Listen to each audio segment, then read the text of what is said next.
క్రీస్తునందు ప్రియమైన దేవుని పిల్లలారా, దేవుడు మనకిచ్చినటువంటి వాక్యం ఎంత విలువైనది అని చెప్పడానికి మరి ఒక ఉదాహరణ మనం ఆలోచించగలిగితే, సముద్రాలలో నదులలో మరి ఆల్చిప్పలు ఉంటాయి. మన భాషలో వాటిని గవ్వలు అంటారు. మరి ముత్యాలు ఎక్కడ తయారవుతాయి అని ఆలోచించగలిగితే ఆల్చిప్పలోనే తయారవుతాయి. ముత్యం తయారు కావడానికి ఆల్చిప్ప ఎంత బాధను అనుభవిస్తుందంటే ప్రియులారా, ఎందుకంటే వాక్యం అనేది దేవుడు ముత్యాలతో పోల్చాడు. పందుల ముందు ముత్యాలు చల్లకుము అని అన్నాడు అని అంటే, ప్రపంచంలో అన్నింటికంటే విలువైనవిగా దేవుని యొక్క వాక్యాన్ని దేవుడు విశదీకరించాడు. ఈ ముత్యాల లాంటి మాటలను ఎక్కడ పడితే అక్కడ మరి చల్లకుండా, ఈ వాక్యానికి ఎవరైతే విలువనిస్తారో, విలువనిచ్చేటువంటి వారికి ముత్యాలను వాళ్ళ ముందు జల్లండి అన్నాడు.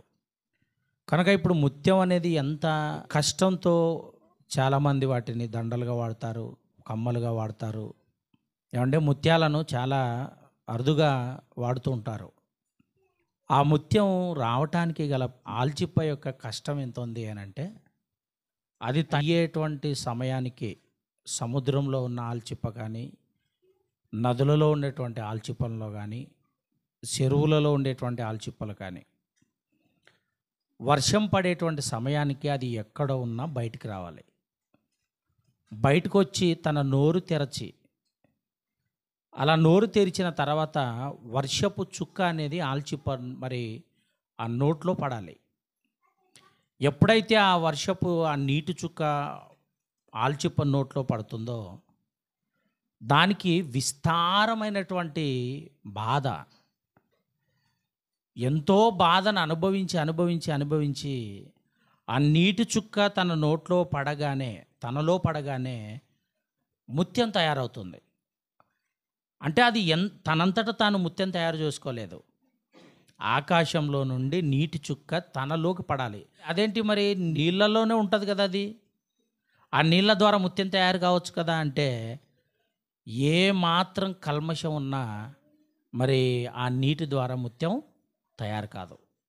ప్రియమైన దేవుని పిల్లలారా, ఈ ఆల్చిప్ప నోరు తెరిచినప్పుడు పరిశుద్ధమైన మంచి ప్యూర్ వాటర్, ఆకాశంలో నుంచి పడేటువంటి వాటర్లో ఏ మలినం అనేది ఉండదు. ఎందుకంటే మరి ఆకాశంలో వాటిని వడబోసేది సముద్రంలో నీళ్ళు కదా ఆకాశంలోకి వెళ్ళేది.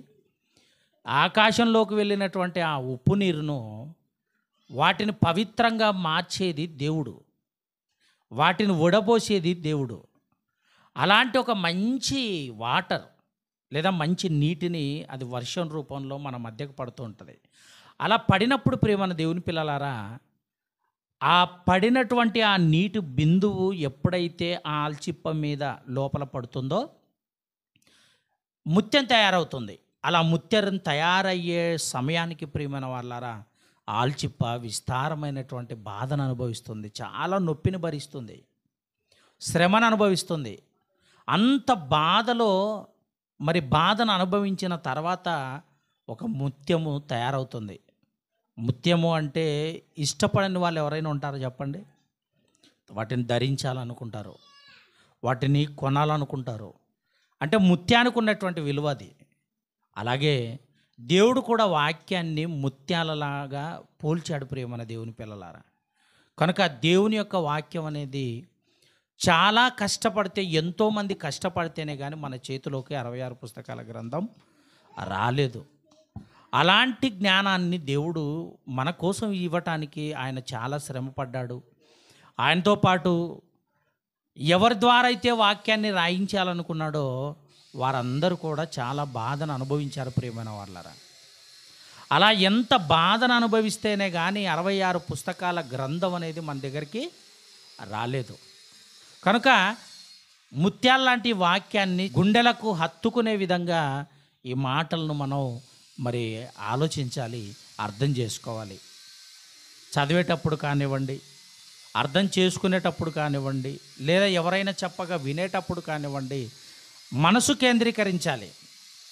అందుకే ఏమన్నాడు తెలుసా? మీరు ఏమి వినుచున్నారో జాగ్రత్తగా చూసుకోండి అన్నాడు. వింటున్నటువంటి ప్రతి మాట కూడానండి వినేటప్పుడు ఎలాగుండాలి? హృదయం అనేది ఖాళీగా ఉంచుకొని, ఏ కల్మషం లేకుండా హృదయంలో, ఏ లోక సంబంధమైనటువంటి ఆలోచనలు లేకుండా ఖాళీ హృదయముతో కూర్చోవాలంటే, ఖాళీ మనసుతో కూర్చోవాలండి వాక్యం ముందర. అలా వాక్యం ముందర కూర్చోంటేనే కానీ ముత్యాల లాంటి వాక్యాన్ని మనకు వినబడుతున్నప్పుడు అవి ఏమండి అర్థం కావు. కనుక ప్రియమైన దేవుని పిల్లలారా, మీరు ఆలోచించండి. వాక్యాన్ని చాలా జాగ్రత్తగా మనం వినవలసినటువంటి అవసరం ఉంది. ఎందుకంటే విని మనల్ని మనం మోసం చేసుకునేటువంటి ప్రమాదం కూడా ఉంది. కనుక ఒకటి వినబోయి ఒకటి అర్థం చేసుకున్నారనుకోండి, వాక్యాన్ని మనం నెరవేర్చలేం. బైబిల్లో ఉన్నదాన్ని ఉన్నట్టుగా మనకు కనబడితేనే కానీ, లేదా ఉన్నది ఉన్నట్టుగా విశ్లేషణ మనకు అర్థమైతేనే కానీ మనకు అర్థం కాదు. కనుక జాగ్రత్తగా వాక్యాన్ని వినాలని దేవుడు చెప్పాడు ప్రియమైన వాళ్ళారా. కనుక వాక్యానికి విలువ ఇవ్వాలి. వాక్యానికి విలువనిస్తామో ఆ వాక్యం మనకు త్వరగా అర్థమవుతుంది. వాక్యం అర్థమైతే వాక్య ప్రకారంగా బ్రతకటానికి అవకాశం ఉంటుంది ప్రియమైన వాళ్ళారా. ఆలోచించండి. కనుక వాక్యాన్ని ఆలోచిస్తేనే కానీ వాక్యం యొక్క పరమార్థం ఏంటో మనకు అర్థం కాదు. అంటే వాక్యం అనగానే ఈరోజు అనేక సంఘాలలోనండి ఎక్కువగా మనము ఆలోచించగలిగితే ఆచారాలకు ఇచ్చినటువంటి ప్రాధాన్యత దేవుని యొక్క వాక్యానికి ప్రాధాన్యత ఇవ్వటం లేదు. అంటే ప్రతి సంఘాలలో కొన్ని ఆచారాలు పెట్టుకున్నారు. ఈ ఆచారాలు ఎక్కడివి అని అంటే మనుషులు కల్పించిన పద్ధతులు, దైవోపదేశములని బోధించారు గనక వాక్యాన్ని పక్కకు పెట్టారు. పద్ధతులకు విలువనిస్తున్నారు. పద్ధతులే ఎక్కువ అనుకుంటున్నారు. కానీ దేవుని యొక్క ఆలోచన ప్రకారంగా ఆలోచిస్తే ప్రియమైన వాళ్ళారా, ఆచారాల కంటే, మనుషులు కల్పించిన ఆచారాల కంటే దేవుడు మన కోసం రాయించినటువంటి ఆజ్ఞలకు మనము అంతా కూడా విలువనివ్వాలి. ఎందుకో తెలుసా? ఆజ్ఞను పాటించటం అనేది దేవునికి ఇష్టమైన కార్యం ప్రియమైన వాళ్ళారా. ఎందుకంటే ఒకనాడు ఆదామవ్వలు మరి ఆజ్ఞను అతిక్రమించారు. ఆజ్ఞ అతిక్రమించారు గనుక ఆజ్ఞ అతిక్రమం ఏమైపోయింది? పాపం అయిపోయింది. కనుక ఈ పాపంలో పడకుండా ఉండాలి అనంటే దేవుని యొక్క వాక్యాన్ని ఆజ్ఞగా పాటించడానికి ప్రయత్నం చేయాలి తప్ప వాక్యాన్ని ఒక ఆచారంలా తీసుకోకూడదు. కొన్ని సంఘాలలో కొన్ని ఆచారాలు ఉన్నాయి ప్రియమైన వాళ్ళారా. ఏంటి ఆచారాలు అన్నప్పుడు, పండగ వచ్చిందనుకోండి, గుడ్డు తెస్తారు. ఆ గుడ్డు తీసుకొచ్చి దేవుని పాట ఎంతో తెలుసా? దేవుని పాట ₹1 అంటారు. దేవుని పాట ₹1 అన్నప్పుడు మిగిలిన వాళ్ళు ఏమంటారో తెలుసా? నా పాట ₹2 అంటారు, నా పాట ₹3. ఇప్పుడు దేవుడు ఏమైపోయాడు అంటే దేవుడు రూపాయివాడా? ఏమండి, మనమే ఎక్కువ దేవుని కంటే? ఆలోచించండి. అంటే కోడినో, కోడి గుడ్డినో, లేకపోతే ఒక ధాన్యాన్నో తీసుకొచ్చి ఇది ఆచారాలు అక్కడ పెట్టుకుంటారు. పండుగ వస్తుందంటే అనేకమైనటువంటి పద్ధతులు, ఇవన్నీ కూడానండి మనుషులు కల్పించినవి. మనుషులు కల్పించిన వాటికి కాదు మనం ప్రాధాన్యతనివ్వవలసింది, దేవుడు కలిగించిన వాటి కొరకు లేదా దేవుడు రాయించిన ఆజ్ఞలకు మనం విలువనివ్వాలి. వాటికే ఆ విలువనిస్తున్నప్పుడు, ఆ విలువైన మాటలు మనకు అర్థమవుతున్నప్పుడు ప్రియమైన వాళ్ళారా, మన బ్రతుకును కూడా అలా మార్చుకోవడానికి అవకాశం ఉంటుంది. అలా ఉండాలని దేవుడు చెప్తున్నాడు. ఒకసారి చూద్దామండి బైబిల్లో మత్తయి సువార్త 15వ అధ్యాయము 7వ వచనం. ఈ ప్రజలు తమ పెదవులతో నన్ను గణపరచుదురు కానీ వారి హృదయం నాకు దూరంగా ఉంది. ఎంత దూరం ఉంది చెప్పండి? నాకు దూరంగా ఉంది. మనుషులు కల్పించిన పద్ధతులు, దైవోపదేశములని బోధించుచు వారు నన్ను వ్యర్థముగా ఆరాధించుచున్నారు అని. ఆరాధనలో మార్పు, క్రమంలో మార్పు. ఏమండి, రొట్టె ద్రాక్షరసం ఎప్పుడు తీసుకోవాలి చెప్పండి? ప్రతి ఆదివారము పునరుద్ధాన దినమున ప్రతి ఆదివారం తీసుకోవాలి. కొన్ని సంఘాలను ఎప్పుడు తీసుకుంటారో తెలుసండి? నెలకొక్కసారి తీసుకుంటారు. మరికొన్ని సంఘాల్లో సంవత్సరానికి ఒకసారి తీసుకుంటారు. ఇది ఎవరు కల్పించినది? మనుషులు కల్పించిన పద్ధతులు. అంటే వాళ్ళ యొక్క ఆరాధన కూడా ఈ విధంగా చేస్తున్నారు కనుక, మనుషులు కల్పించిన వాటికి ప్రాధాన్యతనిస్తున్నారు కనుక, ప్రాముఖ్యతనిస్తున్నారు కనుక నన్ను వ్యర్థముగా ఆరాధిస్తున్నారు అని చెప్తున్నాడు. ప్రియమైన వాళ్ళారా, అంటే మనుషులు కల్పించిన పద్ధతులు దేవుడు చెప్పిన ఉపదేశాలా? ఆలోచించండి. మనుషులు కల్పించిన ఈ పద్ధతులు దేవుడు కల్పించిన పద్ధతులు కాదు, ఆయన చెప్పిన ఉపదేశం కాదు. ఆయన చెప్పింది అందరికి ఉపయోగపడే విధంగా ఉంటుంది, తరతరాలు ఉపయోగించుకునే విధంగా ఉంటుంది దేవుని యొక్క వాక్యం. ఆలోచించని ప్రియమైన వాళ్ళారు, అంటే మనుషులు ఆ తరములో ఒకవేళ కల్పించినా ఆ తరములో ఉండేటువంటి వారు మాత్రమే చేయగలరు, కానీ రాబోయే తరాలకు అవి పనికిరావు, చెయ్యరు, పాటించరు. కారణం ఏంటో తెలుసా? అవి మనుషులు కల్పించారు గనక.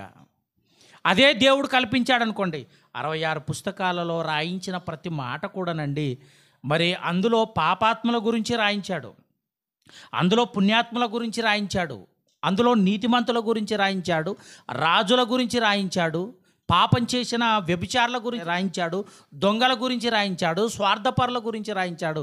ఇవన్నీ కూడా ఎందుకు రాయించాడో తెలుసా? యుగాంతమందున్న మనకు బుద్ధి కలుగుటకై చరిత్రలో ఆ మనుషుల యొక్క ప్రవర్తన తీరును మన కోసం రాయించడం కారణం.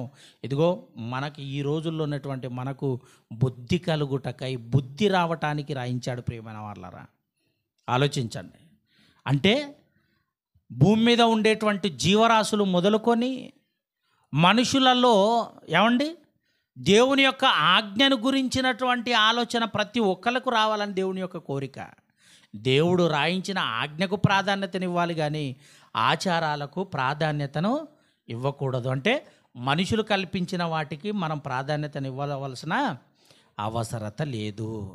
ఒక పండగ వచ్చినా ఏమండి, ఏదైనా ఒక శుభకార్యం జరిగినా మన కుటుంబాలలో ఏమండి ఒక కార్యం ఏదైనా జరుగుతుంది అని అంటే ప్రియమైన వాళ్ళారా, ఇదిగో ఆ కార్యాలకు పలానా చేయాలి అని ఇదిగో పెద్దలు చెప్పినటువంటి వాటిని మరి నెరవేర్చుకోవడంలో ఎంతో ప్రాధాన్యతను చూపిస్తుంటారు. చాలా తప్పు ప్రియులారా, చాలా తప్పు. ఏమండి, ప్రవక్త అయినటువంటి ఏలియా గారండి, ఆహాబు తన భార్య అయినటువంటి యెజబెలు, వీరిద్దరు కూడా చాలా క్రూరులండి, చాలా క్రూరులు. వాళ్ళు చేసేటువంటి ప్రతి పాపాన్ని కూడా ఏలియా గారు రాజు దగ్గరికి వెళ్ళి, ఆహాబు రాజు దగ్గరికి వెళ్ళి ఏదైనా కానీ ముఖం మీద చెప్పేవాడు. అలా ముక్కుసూటిగా మాట్లాడుతున్నటువంటి సమయంలో ప్రియమైన వాళ్ళారా, ఏలియాను ఎలాగైనా కూడా చంపాలి అని యెజబెలు పగబెట్టుకుంది. ఆహాబు పగబెట్టుకున్నాడు. అలా పగబెట్టుకున్నటువంటి సందర్భంలో ప్రియమైన వాళ్ళారా, మరి ఏలియా గారు ఆ గ్రామాన్ని ఆ ప్రాంతాన్ని వదిలిపెట్టి ఎక్కడో ఏమండి అరణ్య మార్గంలోకి వెళ్ళిపోయాడు. అలా అరణ్యంలోకి వెళ్ళిపోయిన తర్వాత కెరీతు వాగు దగ్గరికి వెళ్ళాడండి. అలా కెరీతు వాగు దగ్గరికి వెళ్ళిన తర్వాత ఇప్పుడు ఇతనికి ఆహారం కావాలి కదా. దేవుడు తన యథార్థం చూశాడు, ఏలియా గారిలో మంచితనాన్ని చూశాడు, ఆయన చేస్తున్నటువంటి పరిచర్యను చూశాడు. ఏమండి, అనేక మంది శిష్యులను తయారు చేయటంలో తనకున్నటువంటి ఏమండి ఆసక్తిని చూశాడు. అలా చూసినటువంటి దేవుడు ఏలియా గారి పట్ల ప్రేమ కలిగి, కెరీతు వాగు దగ్గర నా కుమారుడు ఆకలితో ఉన్నాడు అని ఆయన కోసం ఆహారాన్ని పంపించటంలోనండి మనుషులకిచ్చి పంపించలేదు. ఎవరికిచ్చాడో తెలుసా? కాకులకి ఇచ్చాడు. ఒకసారి రాజుల మొదటి గ్రంథము 17వ అధ్యాయము 4వ వచనం. రాజులు మొదటి గ్రంథము 17వ అధ్యాయము 4వ వచనం చూడండి. ఆ వాగు నీరు నీవు త్రాగుదువు,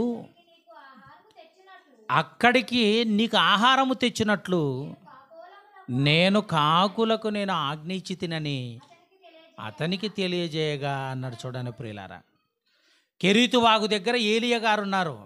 ఇదిగో నువ్వు వెళ్ళి అక్కడ ఉండు నాయనా, నీకోసం కాకుల ఆహారాన్ని తీసుకొస్తాయి అని చెప్పాడండి. కాకికి మాంసం ముక్క అంటే ఎంత ఇష్టమో తెలుసా? కాకికి ఆహారం మాంసం అంటే చాలా ఇష్టం. అలాంటి కాకికే ఆహారాన్ని ఇచ్చి పంపిస్తున్నాడు అని అంటే ప్రియులారా, దొంగకే తాళాలు ఇచ్చారనుకోండి ఊరుకుంటాడా? ఏమండి, అలాగని మరి కాకిని దొంగ అనటం లేదు. కాకికి మాంసం ముక్క అంటే చాలా ఇష్టం. కానీ దాన్ని నోట్లో పెట్టుకొని ఆహారాన్ని ఏలియా దగ్గరికి తీసుకెళ్ళేటువంటి సమయంలోనండి కనీసం లాలాజలం కూడా రాల్చకుండా, లాలాజలం నోటిలో నీళ్లు మరి ఊడకుండా జాగ్రత్తగా ఆహారం తీసుకెళ్ళి మరి ఏలియా గారికి ప్రతిరోజు సాయంత్రం పూట తీసుకెళ్ళి ఇచ్చేదండి కాకులు. మరి కాకి ఎందుకు దేవుడు ఆజ్ఞ ఇచ్చాడు? ఇంకా మనుషుల పట్ల మరి ఏ మనిషికి ఇచ్చినా కూడా ఈ సమాచారాన్ని ఈ యెజబెలుకు లేదా ఆహాబుకు తెలియజేస్తారు కనుక, మరి ఒకవేళ ఆ విషయం తెలిసింది అని అంటే వారి యొక్క సైన్యంతో వెళ్ళి ఏలియా గారిని చంపేసేటువంటి ప్రమాదం ఉంది. కనుక కాకులతో ఇస్తే ఎవరికి మరి అనుమానం రాకూడదు. ఎందుకంటే కష్టకాలంలో తన కుమారుడైన ఏలియాను బ్రతికించుకోవటంలో ప్రధాన పాత్ర పోషించాడండి దేవుడు. ఏమండి, అలా పోషించేటువంటి సమయంలోనండి కాకి ఆజ్ఞ ఇవ్వడం ఏంటి? ఆలోచించండి. మనిషి ఆజ్ఞ అతిక్రమిస్తాడు, కానీ కాకి మాత్రం ఆజ్ఞకి అతిక్రమించలేదు. ఎప్పుడైతే అతనికి చెప్పాడో కాకి సిద్ధపడింది. ఇదిగో దేవుని కుమారునికి నేను ఆహారం తీసుకెళ్ళాలి, రొట్టె ముక్కలు తీసుకెళ్ళాలి. తీసుకెళ్ళేటువంటి సమయంలో రొట్టె ముక్కలన్నా ఇష్టమే, మాంసం ముక్కలైనా ఇష్టమే. కానీ ఏ మాంసాన్ని కూడా ఏ ముక్కను కూడా తినకుండా జాగ్రత్తగా ఏలియా గారికి ఇవ్వటంలో ఏమండి మరి కాకి పనిచేసింది. ప్రియమైన దేవుని పిల్లలారా, మనుషులకు మాట వినకపోవచ్చు, మనుషులకు జంతువులు మాటలు వినకపోవచ్చు, కొన్నిసార్లు మాటలు వింటాయి.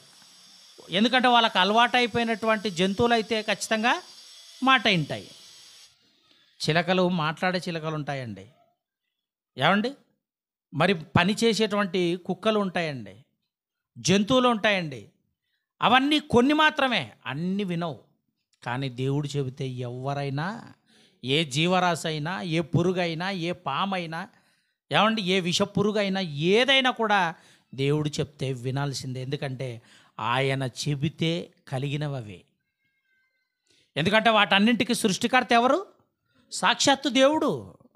అలాంటి ఆయన మాటను ఆజ్ఞగా స్వీకరించిన కాకి మాంసాన్ని రొట్టె ముక్కను తీసుకెళ్ళి ఏలియా గారికి ఇచ్చి తన కడుపు నింపుతుంది. ప్రియమైన వాళ్ళరా, ఆలోచించండి. అలాగే మరొక మాట చూడగలిగితే లూకా సువార్త 8వ అధ్యాయము 25వ వచనం. అప్పుడు ఆయన మీ విశ్వాసం ఎక్కడా అని వారితో అనెను.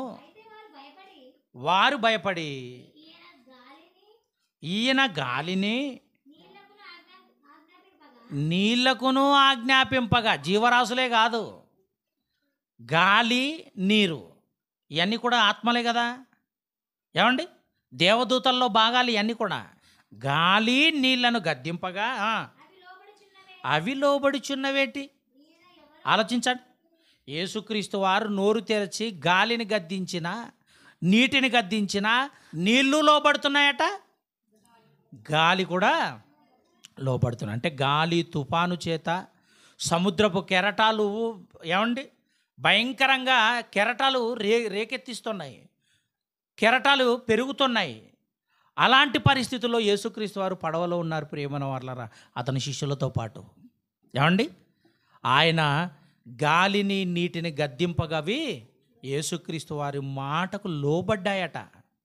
అంటే ఇప్పుడు యేసుక్రీస్తు వారికి మరి ఆయన మాటకు లోబడ్డాయి అని అంటే, ప్రియమైన దేవుని పిల్లలారా, ఆయన మాటలో శక్తి ఏంటో తెలుసా? అర్థమైంది కదా. ఆయన మాటలో శక్తి ఏంటి, అసలు ఆయన మాటకు లోబడి బ్రతకడం ఏంటి, లోబడి ఉండటం ఏంటి చెప్పండి. ఏమండి గాలి గద్దిస్తే ఆగిపోయిందట, ఏమంటే సముద్రం అంత కెరటాలను సైతం నిమ్మలంగా మారిపోయింది అని అంటే, ప్రియమైన వాళ్ళరా, దేవుని యొక్క మాటలో ఉండేటువంటి ఆ శక్తి చాలా గొప్పది. ప్రియమైన దేవుని పిల్లలారా, ఆలోచించండి. అంటే దేవుని యొక్క మాటను ఆజ్ఞగా తీసుకున్నాయి కనుక లోబడి బ్రతుకుతున్నాయి. మనిషి ఆజ్ఞగా తీసుకుంటున్నాడా? ఏమండి అరుపులకు అల్లర్లకు ఏమంటే అలవాటు పడిన వారు వాక్యానికి ఎప్పుడు అలవాటు అవుతారు చెప్పండి? సత్యవాక్యానికి ఎప్పుడు అలవాటు అవుతారు చెప్పండి? ఎంజాయ్ కావాలి, సంఘాలలో ఎంజాయ్, సంఘాలలో డాన్సులు, సంఘాలలో అల్లర్లు, కేకలు. ఎవరు చెప్పారండి ఇవన్నీ కూడా? పరిశుద్ధాత్మ దేవుడు ఉన్నాడు అని అంటే సమాధానానికి కర్త అన్నాడే కానీ అల్లరికి కర్త కాదు అని బైబిల్లో రాయబడింది పరిశుద్ధాత్మ గురించి. అలాంటి గొప్ప దేవుణ్ణి నమ్మినటువంటి మనం అల్లరి యొక్క ఆలోచనలకు వెళ్ళవచ్చు అంటారు చెప్పండి? కనుక ఆచారాలకు ఇచ్చేటువంటి విలువ కంటే దేవుని యొక్క ఆజ్ఞకు విలువనివ్వాలి అని చెప్పాడండి. యేసుక్రీస్తు వారు భూమి మీదకి వచ్చిన తర్వాత ఆచారాల వైపు చూడలేదండి. ఆయన వాక్యాన్ని చూశాడు, దేవుడిచ్చిన ఆజ్ఞను చూశాడు. ఒకసారి చూద్దాం ఆ మాట. లూకాసు వార్త 2వ అధ్యాయము 42 నుంచి చదువుకుందామండి. ఆయన 12 ఏండ్ల వాడై ఉన్నప్పుడు ఆ పండుగను ఆచరించుటకై వాడుక చొప్పున వారు యెరూషలేమునకు వెళ్ళిరి. ఆ దినములు తీరిన తర్వాత వారు తిరిగి వెళ్ళుచుండగా బాలుడైన యేసు యెరూషలేములో నిలిచెను. ఆయన తల్లిదండ్రులు ఆ సంగతి ఎరుగక ఆయన సమూహంలో ఉన్నాడని తలంచి ఒక దిన ప్రయాణము సాగిపోయి తమ బంధువులలోనూ నెలవైన వారిలోనూ ఆయన్ను వెదుకుచుండిరి. ఆయన కనబడినందున ఆయనను వెదుకుచూ యెరూషలేముకు తిరిగి వచ్చిరి. యెరూషలేముకి పండుగకు వచ్చారట. ఏమండి, తన తల్లిదండ్రులు మరియమ్మ, యోసేపు గారు వీళ్ళందరూ కూడా, వారి యొక్క సహోదరులందరూ కూడా మరి పండుగకు వచ్చారు. అప్పటికి యేసుక్రీస్తు వారి వయసు ఎంత అంటే 12 ఏండ్ల వాడై. ఈ 12 ఏండ్ల వయసులో ఏం జరిగిందట? వాడుక చొప్పున అన్నాడు చూడండి. అంటే వాడుక చొప్పున అంటే ఆచారం. అది వారు పండుగ చేసుకునేది ఒక ఆచారం. ఆచారం చొప్పున పండుగ చేసుకోవడానికి ఆ యెరూషలేము మరి మందిరం దగ్గరికి వచ్చారు, యెరూషలేం ప్రాంతానికి వచ్చారు. సరే, పండుగ అయిపోయింది, తిరిగి వెళ్ళాలి. తిరిగి వెళ్ళేటువంటి సమయంలో నుండి ఒక రోజంతా ప్రయాణం వెళ్ళిపోయారు. అంటే అప్పుడంతా కూడా నడకయాత్రే. అలా ఒక రోజంతా ప్రయాణం కట్టిన తర్వాతనండి యేసుక్రీస్తు వారు అప్పుడు గుర్తుకొచ్చారట వాళ్ళకి తల్లిదండ్రులకు. అలా గుర్తుకొచ్చినటువంటి వారికి వెంటనే ఏమండి తిరిగి యేసుక్రీస్తు వారు గుర్తుకొచ్చి మరలా యెరూషలేంకి వచ్చారు. ఒకరోజంతా యెరూషలేంకి వచ్చారు. మరి అప్పటి వరకు యేసుక్రీస్తు వారు ఏం చేస్తున్నారు? 29వ వచనాన్ని చూడండి. 3 దినములైన తర్వాత ఆయన దేవాలయంలో ఏం చేస్తున్నాడు? బోధకుల మధ్య కూర్చొని వారి మాటలను ఆలకించి వారిని ప్రశ్నలు అడుగుచు ఉండగా చూచిరి. ఆయన మాటలు వినిన వారందరూ ఆయన ప్రజ్ఞకును ప్రత్యుత్తరములకును విస్మయముందిరి. ఆయన తల్లిదండ్రులు ఆయనను చూసి మిక్కిలి ఆశ్చర్యపడి, ఆయన తల్లియు, కుమారుడా, ఎందుకు ఇలా చేసితివి అని నీ తండ్రి నేను దుఃఖపడుచు నిన్ను వెదుకుచూ ఉన్నాము అని వారితో చెప్పగా, ఆయన ఏమంటున్నాడు? మీరు ఎందుకు వెతుకుచున్నారు? నేను నా తండ్రి పని మీద ఉండాలని మీరు ఎరగరా? 12 ఏండ్ల వయసులో ఏం చేస్తున్నాడైనా? తండ్రి పని ప్రారంభించాడు. ప్రియమైన వాళ్ళారా, ఎవరి మధ్య కూర్చొని? బోధకుల మధ్య కూర్చొని. బోధకుల మధ్య అంటే యూదా ప్రధానులు ఉన్నారు అక్కడ, ఇశ్రాయేలు యొక్క ప్రధానులు ఉన్నారు, బోధక సమూహం ఉంది. వారి మధ్య కూర్చొని వారిని ప్రశ్నలు అడుగుతూ ఆ ప్రశ్నలకు వాళ్ళు సమాధానం చెప్పకపోతే ఈయననే సమాధానం చెప్తున్నాడు, ప్రత్యుత్తరం ఇస్తున్నాడు. మరలా ఆయన్నే ప్రశ్నిస్తున్నాడు, ఆయన్నే సమాధానం చెప్తున్నాడు. అప్పుడు మరియమ్మ వచ్చిన, ఏమినైనా ఇలా చేశావు, ఎందుకు మా ఎంబడి రాలేదు? మరలా నిన్ను మరి వెతకడానికి వస్తూ మీ తండ్రి నేను వచ్చాము మీ దగ్గరికి అని అంటే ఆయన ఏమిటో తెలుసా? ఇదిగో నన్నెందుకు వెతుకుతున్నారు? నేను నా తండ్రి పనుల మీద ఉండాలని మీరు ఎరుగరా? దేవుని యొక్క చిత్తాన్ని నెరవేర్చడానికి ఆయన యెరూషలేము ఆ ప్రాంతంలోనండి ఆయన గలము విప్పి మాట్లాడుతున్నాడు. ఆయన మాట్లాడుతుంటే అక్కడ ఉన్నటువంటి వారందరూ కూడా ఆశ్చర్యపోతున్నారట, విస్మయం పొందుతున్నారంటే అంత చిన్న వయసులో ఇంత గొప్ప మహాజ్ఞానాన్ని ఈయన ఎలా మాట్లాడుతున్నారు అని అక్కడ ఉన్నటువంటి ప్రజలందరూ కూడా విస్మయం పొందిపోయారంటండి, ఆశ్చర్యపోతున్నారట. ఏంటి అసలు ఈ జ్ఞానం ఏంటి? ఎవరు చెప్పలేని సంగతులు మాట్లాడుతున్నాడు, ఎవరు మాట్లాడలేని విషయాలు మాట్లాడుతున్నాడు, ఆయన్నే ప్రశ్నిస్తున్నాడు, ఆయన్నే సమాధానం చెప్తున్నాడు. అసలు ఇంత గొప్ప జ్ఞానం ఈయనకి ఎక్కడి నుంచి వచ్చింది అని అక్కడ ఉండేటువంటి ఈ బోధక సమూహం అంతా కూడా, అందరూ బోధకులే ఉన్నారు అక్కడ. మరలా ఇశ్రాయేలు ప్రాంతం అంటేనే యూదులలో పెద్దలు ఉన్నారు, యూదులలో వాక్యం చెప్పేవాళ్ళు ఉన్నారు. అంత గొప్ప వారి మధ్య కూర్చొని ఉన్నటువంటి ఈయన ఇదిగో వాక్యం మాట్లాడుతుంటే ఆయన వాక్యానికి విస్మయం పొందుతున్నారంట. ప్రియమైన దేవుని పిల్లలారా, విస్మయం పొందుతున్నారు అంటే ఆశ్చర్యపోతున్నారట. ఏంటి అసలు ఆయన జ్ఞానం ఏంటి అన్నప్పుడు ప్రియమైన వాళ్ళారా, ఆయన పట్టింది దేవుని యొక్క ఆజ్ఞ, పండగ పేరుతో అక్కడికి వెళ్ళాడు, అవకాశం దక్కించుకున్నాడు. ఆ అవకాశంలో ఆజ్ఞను పాటిస్తున్నాడు, ఆజ్ఞను ప్రకటిస్తున్నాడు, ఆజ్ఞను బోధిస్తున్నాడు. అక్కడున్న వాళ్ళందరూ ఏం పాటిస్తున్నారు? అక్కడ ఆచారం పాటిస్తున్నారు. పండగ పేరుతో అనేక మంది అక్కడికి వచ్చారు. అది కేవలం ఆచారమే తప్ప పండగ దేవుడు పెట్టింది కాదు. ఏదో ఇశ్రాయేలీలకు అప్పుడు ఏదో నిర్గమాకాండంలో మోషే గారి కాలంలో వారికంటూ కొన్ని మరి పండగలు పెట్టాడు. పర్ణశాలల పండగ, గుడారాల పండగ, పస్కా పండగ, పులి అనే రొట్టెల పండగ అని కొన్ని పండగలు పెట్టాడు. వాళ్ళకు పెట్టాడు. ఇప్పుడు పండగ చేసుకోవడం ఏంటండి? యేసుక్రీస్తు వారి కాలానికే పండగ కంటే దేవుని యొక్క వాక్యానికి ఎక్కువ ప్రాధాన్యతనిచ్చాడు యేసుక్రీస్తు వారు. అంటే ఆయన చెబుతున్నాడు అంటే పండగ కాదు నాయన, ఇదిగో దేవుని యొక్క ఆజ్ఞకు మీరు ప్రాధాన్యతనివ్వాలి, ఆయన ఆజ్ఞకు విలువనివ్వాలి, ఆ వాక్యానికి విలువనివ్వాలి అని చెప్తున్నాడండి. హెబ్రీయులకు రాసిన పత్రిక 10వ అధ్యాయం 7వ వచనం. అప్పుడు నేను గ్రంథపు చుట్టలో నన్ను గూర్చి వ్రాయబడిన ప్రకారము అన్నప్పుడు ఏమండి, దేవుడు రాసిన దాన్ని బట్టి ఆలోచించాలి. మనుషులు కల్పించిన వాటిని బట్టి కాదు ఆలోచించాల్సింది. నా గురించి ఏదైతే గ్రంథపు చుట్టలో దేవుడు రాశాడో దేవాని చిత్తము నెరవేర్చుటకు ఇదిగో నేను వచ్చి ఇంటిని. దేవాని చిత్తము దేవుడు రాసుకున్న ప్రకారంగా ఆయన చిత్తాన్ని నెరవేర్చడానికి యేసుక్రీస్తు వారు భూమి మీదకి వచ్చాడు అని చెప్తున్నాడండి. అంటే ఆజ్ఞ పాటించడానికి వచ్చాడట. అలాగని వాక్యాన్ని వదిలిపెట్టలేదండి ఎక్కడ. ఏమండి, ధర్మశాస్త్రాన్ని ఇశ్రాయేలీలకు కఠినమైన ధర్మశాస్త్రాన్ని ఇచ్చినా ఆ ధర్మశాస్త్రాన్ని ఎవరూ నెరవేర్చలేనటువంటి స్థితిలోనండి తన కుమారుడైనటువంటి యేసుక్రీస్తు వారు ధర్మశాస్త్రాన్ని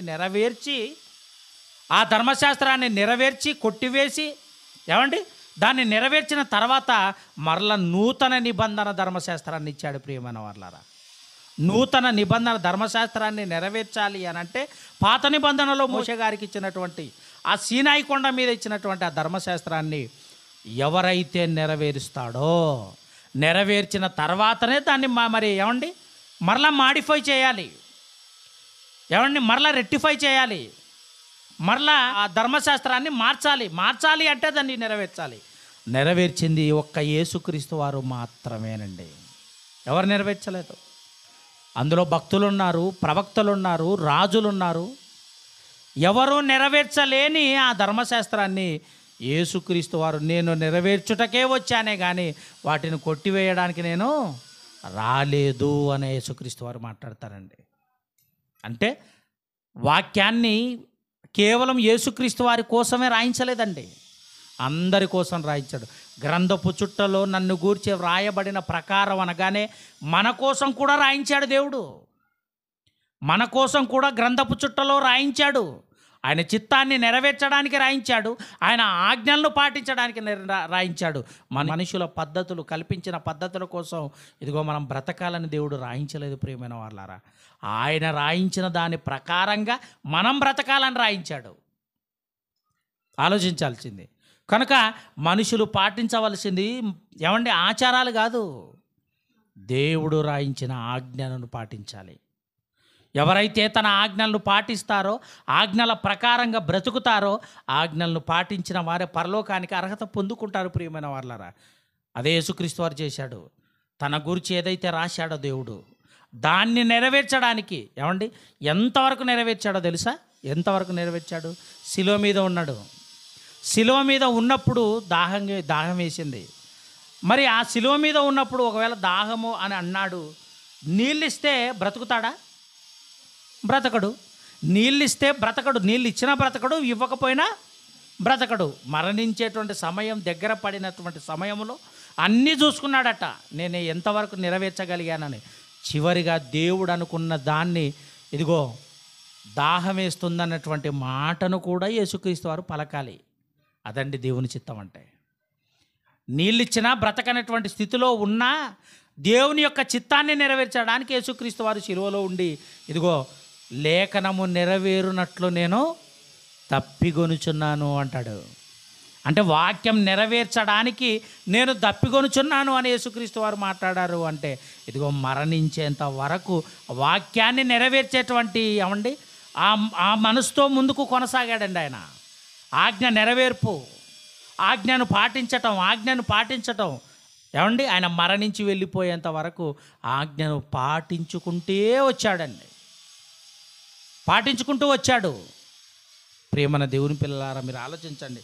మరొక మాట బైబిల్లో మనం చూడగలిగితే ప్రియమైన దేవుని పిల్లలారా, ఏమండి అపోస్తుల కార్యాలు 17వ అధ్యాయము 30వ వచనాన్ని చూద్దాం. ఆజ్ఞాన కాలములను దేవుడు చూసి చూడనట్టు వదిలిపెట్టాడు.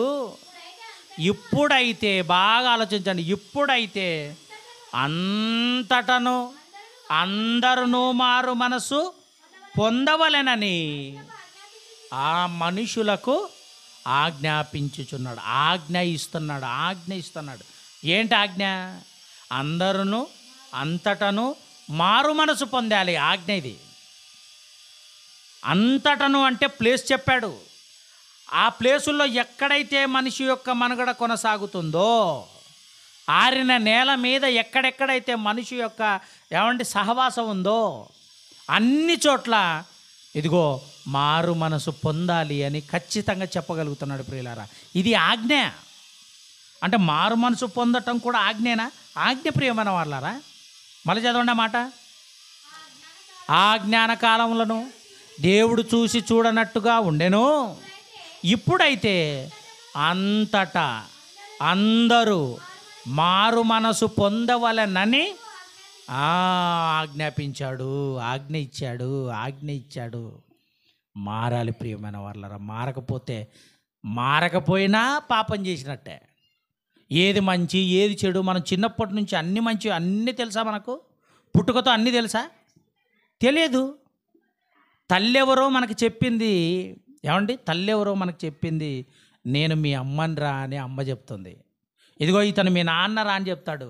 ఇదిగో ఇక్కడ మీ అత్త రా అని చెప్తాడు. అలా ఎదిగేటువంటి సమయంలోనండి బంధాల గురించి, బాంధవ్యాల గురించి, రక్త సంబంధాల గురించి, మంచేదో చెడేదో ఇవన్నీ కూడా మనం విని నేర్చుకున్నది తర్వాతే మనకు తెలిసింది. అవన్నీ కూడా మనకు ఎవరెవరు చెప్తేనే కానీ తెలిసాయి. అలాగే దేవుని గురించి, దేవుని యొక్క ఆజ్ఞల గురించి, ఆయన మాటల గురించి ఎవరెవరు చెప్పాలి, చెప్పిన ఆ మాటలను బట్టి మారు మనసు పొందాలి. మారు మనసు పొందినటువంటి వారు బాప్తీసం తీసుకోవాలి. బాప్తీసం తీసుకున్న వాళ్ళు క్రీస్తులోకి రావాలి. క్రీస్తులోకి ఉన్నటువంటి వాళ్ళందరూ కూడా క్రైస్తవ్యంలో, సంఘములో ఉండాలి ప్రియమైన వాళ్ళారు. అదే దేవుడు కోరుకుంటున్నాడు. అందరూ అంతటను మారు మనసు పొందాలని ఆజ్ఞాపించుచున్నాడు. దేవుని పిల్లలారా ఆలోచించండి.